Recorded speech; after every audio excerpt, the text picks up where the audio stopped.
Et salut les rêveurs. Donc déjà merci beaucoup d'être présent pour ce nouveau rendez-vous. Je vous propose de découvrir le road trip qui nous a permis de rejoindre Barcelonnette pour le Festival Alpes Adventure 2021. Et bien sûr, avant toute chose, il faut bien préparer ses bagages. Donc je vous laisse découvrir ça en images.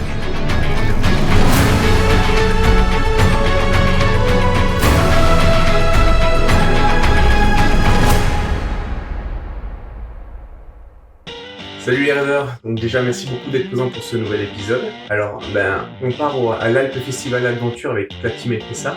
Merci encore à Eco Becker et surtout à Freddy Speedway Accessories, car c'est grâce à lui que je vais pouvoir encore partir pour faire ce magnifique événement et vous faire une vidéo en l'occurrence.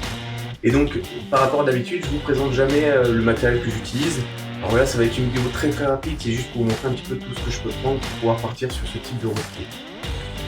Alors c'est très simple, vous pouvez voir tout ce qui va rentrer dans le matériel là-bas. Donc j'ai deux sacoches Epco et Becker qui va me permettre de rentrer énormément de matériel, notamment la partie vidéo et audio, pour pouvoir l'avoir en accessibilité rapide lorsqu'on fera le road de demain. Un gros sac pour pouvoir ranger tout le matériel, et après j'ai ordinateur, sac de voyage, j'ai tout mon matériel bien sûr vidéo, donc GoPro, drone et tout le reste. J'ai une deuxième paire de gants, j'ai une tenue de pluie. Petit matelas supplémentaire, système anti-crevaison, j'ai le compresseur, la lampe torche spéciale nuit, alors c'est pas celle de F-Kando, mais elle marche déjà pas trop mal. Une couverture de survie, ça peut toujours être utile. Un hub de grande taille pour pouvoir avoir plusieurs systèmes de rechargement pour mon matériel.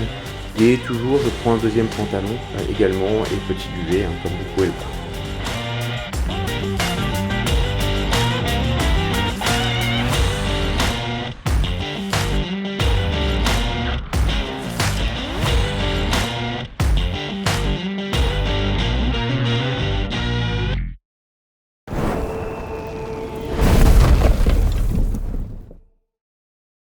Et voilà, c'est le grand jour, on est le 2 septembre et on va enfin pouvoir rejoindre Barcelonnette. Donc là je pars, il est 9h moins 20 à peu près.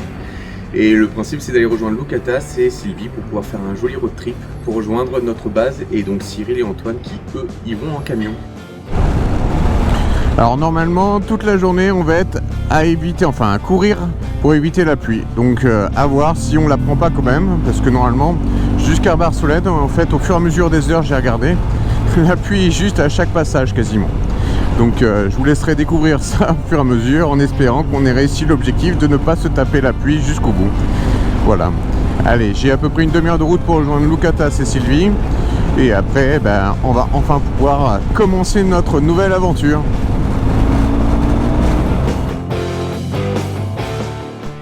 Comme vous avez pu le deviner, je viens de rejoindre Lucatas. On attend encore Sylvie quelques minutes et c'est reparti.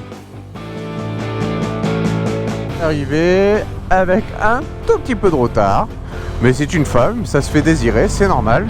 Et là on est parti. Donc Hugues me disait qu'on allait devoir faire une première partie de route pas très intéressante, donc on va rouler tranquille. Moi je vais fermer la route, et par la suite si on a un peu plus de chance et qu'on évite le plus gros de la pluie, on s'arrêtera régulièrement faire quelques prises de vue. Voilà, allez, on se retrouve un peu plus tard. Alors je vous fais grâce du passage en Camargue ou encore du côté de Vauvert ou en dessous du Beau de Provence, parce que c'était que des lignes droites, donc pas grand chose à vous présenter. Alors ça fait à peu près quoi, 1 heure qu'on roule, 1 heure et demie. Et comme on roule avec une dame, les dames elles font pipi sans arrêt, donc faut qu'on s'arrête, n'est-ce pas Lucatas? Ouais. T'es content hein? Ah ouais. Ah il est content.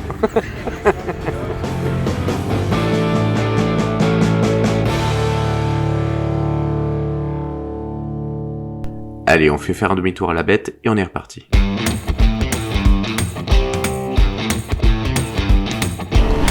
On est reparti, il m'a dit qu'il restait à peu près une bonne quarantaine de kilomètres pas très intéressant.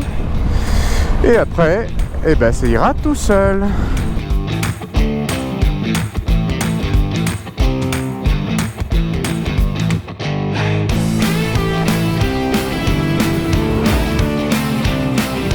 Vous savez que je parle souvent de température dans mes vidéos, ouais c'est important pour moi. On est autour des 25-26 degrés avec un léger vent frais, donc c'est très confortable. Allez, ça fait 200 bornes qu'on prend quasiment que de la ligne droite. On arrive enfin dans les zones intéressantes. on se rapproche doucement de Moustier et du lac Sainte-Croix.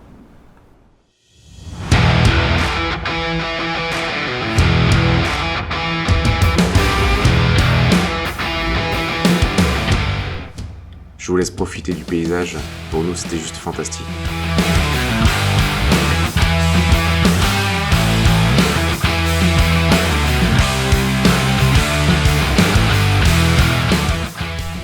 Après cette petite pause, on prend la direction d'un des plus beaux villages de France. Malheureusement, la pluie arrive aussi.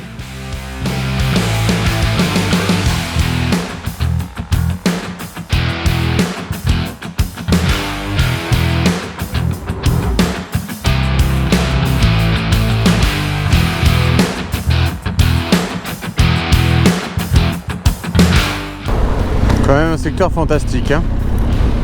Alors on s'est équipé des combinaisons de pluie, vous pouvez le voir, à part la petite Messylvie qui est équipée en climb. Et l'avantage de la combinaison climb, c'est qu'elle est imperméable. Et ça n'a pas de prix.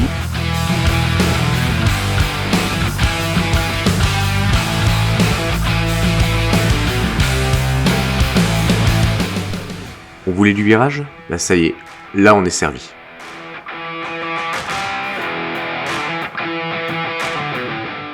Entre la pluie et le soleil, on avait une luminosité sur le secteur qui était juste extraordinaire. Le lac était juste sublime, cette couleur bleue intense, franchement, c'était vraiment magnifique.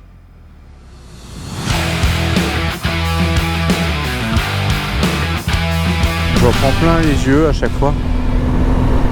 C'est vraiment magique, quoi.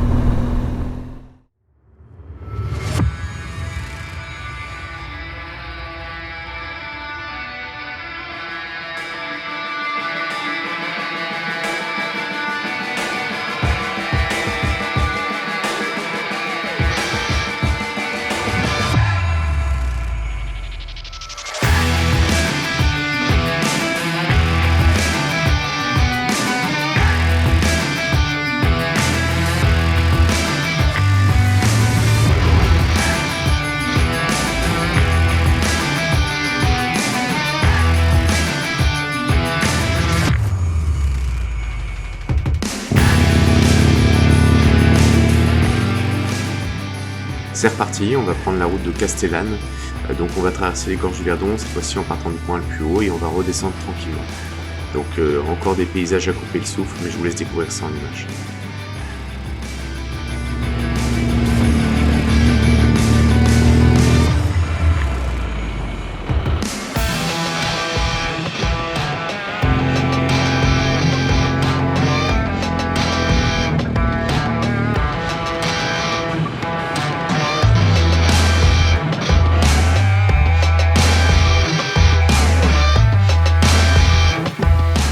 Alors tu t'appelles comment? Je m'appelle Miss Sylvie. Voilà, on est bien d'accord. Et toi tu t'appelles Miss Lucatas.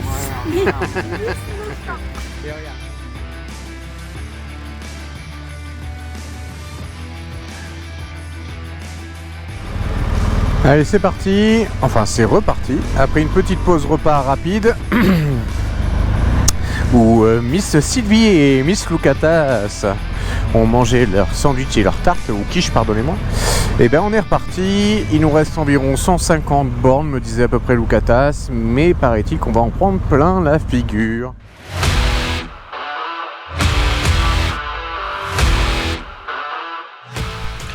Alors pour l'anecdote, quand même, lors de ce trip et ce passage-là, on s'est fait jeter par des gens qui disaient que le drone faisait trop de bruit, que c'était polluant, que c'était ci, que c'était ça. C'est quand même triste de se dire qu'on ne peut plus rien faire finalement sans toujours avoir une personne qui vient nous casser les...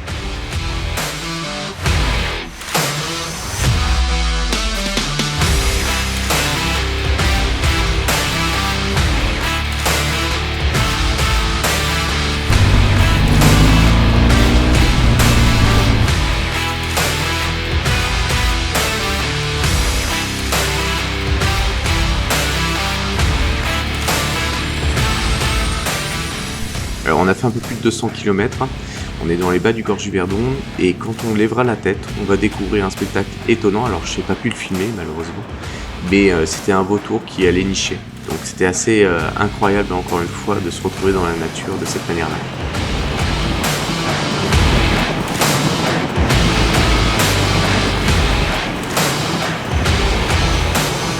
ouais, encore une belle vue, encore une fois, juste au moment où il se met à pleuvoir. Donc je pourrais pas faire décoller le drone là non plus. Dommage. Vous pouvez voir que c'est pas de la grosse pluie, mais c'est juste la pluie qui suffit pour bien t'emmerder. Donc il y avait le barrage justement qui était à filmer, qui aurait été vraiment sympa. Et ben non, ce sera pas encore pour aujourd'hui.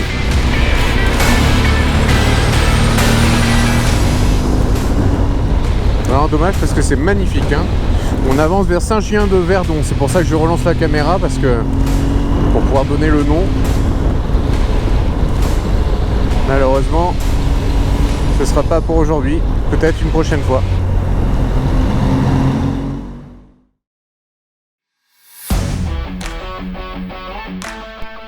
Alors il nous reste environ une petite heure de route à partir de cet endroit-là. On approche de la route des Grands Alpes. Alors une petite pause rapide, histoire de lancer le drone et de repérer un peu le lieu. Alors ça a été très compliqué, il y avait pas mal d'antennes à cet endroit-là. Et donc je perdais régulièrement le signal.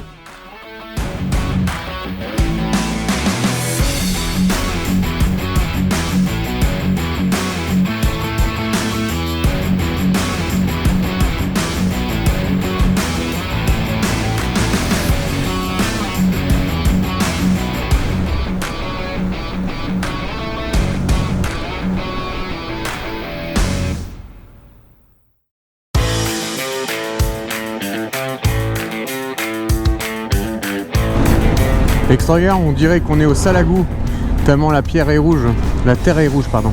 C'est impressionnant ces couleurs. On est, waouh, bah, que c'est beau.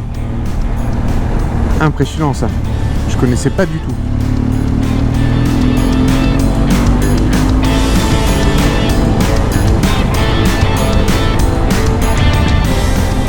Pont de Berthéou. Là, c'est très très joli cette vallée rouge. Waouh, magnifique.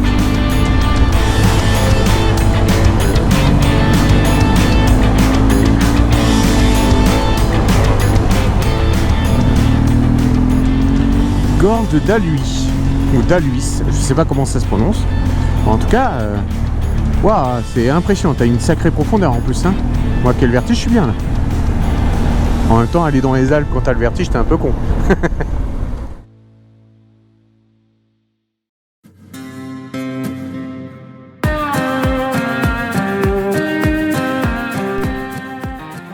Il n'y a pas d'autre mot que dire que cet endroit est fantastique. Je sais que je me répète, mais vraiment, la luminosité qu'il y a là-bas, les couleurs de la pierre, le vert qui ressort, le fleuve au fond, et encore j'en ai pas vu la moitié parce qu'on était à moto et qu'on n'avait pas forcément le temps de s'arrêter longtemps. Mais quel pied magistral!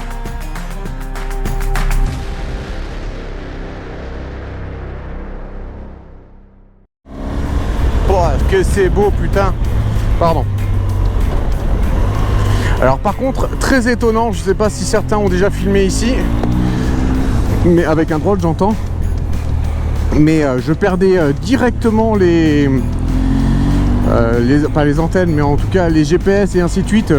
Ça buguait énormément. Alors c'est Hugues qui me disait qu'il pensait que ça venait de certainement du côté magnétique de la pierre.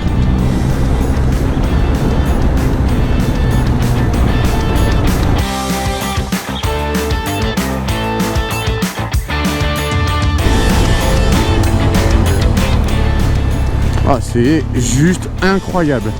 Je peux pas vous montrer tout ce que je vois, mais c'est... Je les connaissais pas du tout. C'est... Vous avez une profondeur, il y a au moins 150 mètres de profondeur, voire plus. Il y avait une cascade en bas, elle s'appelle la cascade d'Amen. Je viens de la voir, mais j'ai toujours pas réussi à en filmer une. J'espère que peut-être j'arriverai à le faire là à Barcelonnette.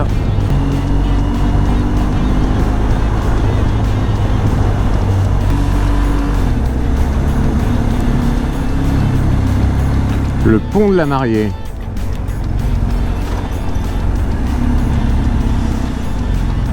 On nous a conseillé de lire l'histoire, donc on va la lire quand même. Alors l'histoire est simple. Le pont de la Mariée, en fait, il tire son nom d'un fait divers qui s'y est déroulé en 1927. Un jeune couple de mariés, donc, est en voyage de noces à Guillaume, ils décident au crépuscule d'aller visiter les gorges de Daluy. Leur voiture s'arrête au premier pont sur leur route qui s'appelait autrefois le pont du tramway. 1 heure plus tard, le jeune époux remonte au village affolé, déclarant que son épouse est tombée.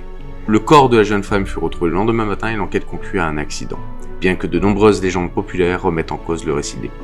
Le pont fut depuis renommé du pont de tramway en pont de la mariée ou saut de la mariée. D'ailleurs, aujourd'hui, vous pouvez encore sauter, mais en élastique. Alors on est à peu près normalement à 1 heure de Barcelonnette encore. Alors on oscille entre pluie, temps gris. On n'aura pas eu la chance d'avoir réellement un grand soleil à part 2-3 endroits. Mais en tout cas, en soi ça n'a pas été trop problématique, à part j'aurais bien voulu pouvoir vous voler sur certains endroits pour vous le montrer, parce que c'est vraiment hallucinant. Mais écoutez, c'est pas grave, vous en avez peut-être aperçu quelques bouts en GoPro. Là on est sur la route des Grands Alpes, ça y est, c'est pour ça que j'attendais le panneau pour vous le montrer. Donc ça y est, on y est enfin. Donc maintenant c'est la dernière ligne droite, on se retrouve un peu plus tard certainement à l'arrivée, ou s'il y a d'autres choses à vous montrer entre temps.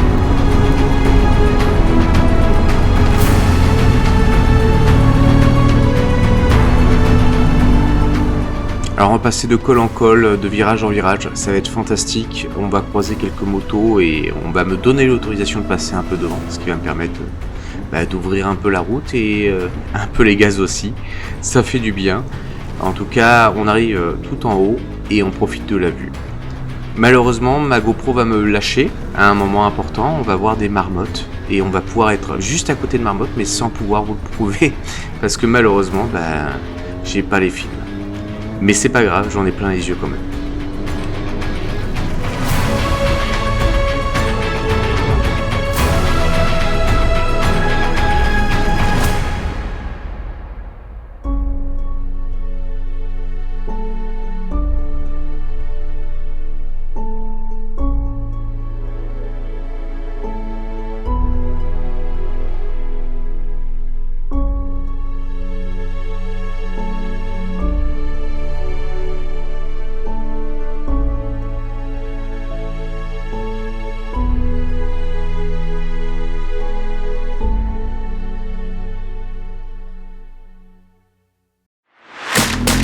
Allez, on est vraiment plus très loin. On s'est arrêté faire quelques images. Et là, ils doivent m'attendre un peu plus bas pour finir la route. Sylvie est un peu fatiguée. En même temps, elle s'est fait opérer il n'y a pas si longtemps que ça. Ça faisait longtemps qu'elle n'avait pas fait autant de route avec sa moto. Et en plus, elle vient de changer sa suspension arrière. Donc... pour rabaisser la moto pour que ce soit plus confortable pour elle, mais elle l'a pas encore réellement en main, elle l'a pas encore réglé comme il le faut pour elle. Donc ouais, c'est assez physique pour elle. Donc c'est déjà super bien qu'on puisse passer autant de temps ensemble, et sachant qu'elle s'est fait opérer de l'épaule il y a quand même 6 mois, hein, donc c'est là où vous vous dites que c'est extraordinaire ce qu'ils sont capables de faire aujourd'hui en opération. On arrive, il pleut plus, c'est quand même sympa. C'est une bonne nouvelle en soi.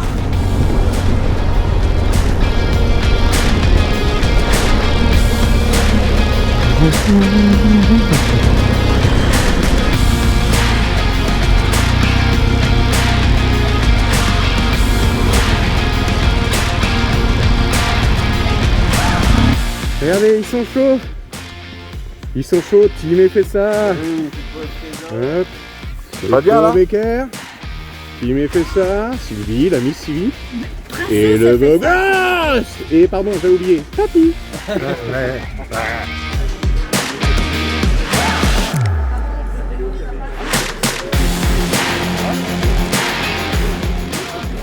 Alors les amis, vous êtes contents? Ouais, on est content. Elle est contente? Elle est contente? Et regardez pourquoi ils sont contents. Parce qu'ils ont la bière. Et voilà, ce premier épisode se termine. Dans le prochain, vous pourrez découvrir la journée GS Trophy. Merci encore d'avoir regardé l'épisode jusqu'au bout. N'oubliez pas de vous abonner, de partager, de liker. C'est grâce à vous que la chaîne peut continuer à avancer. À bientôt.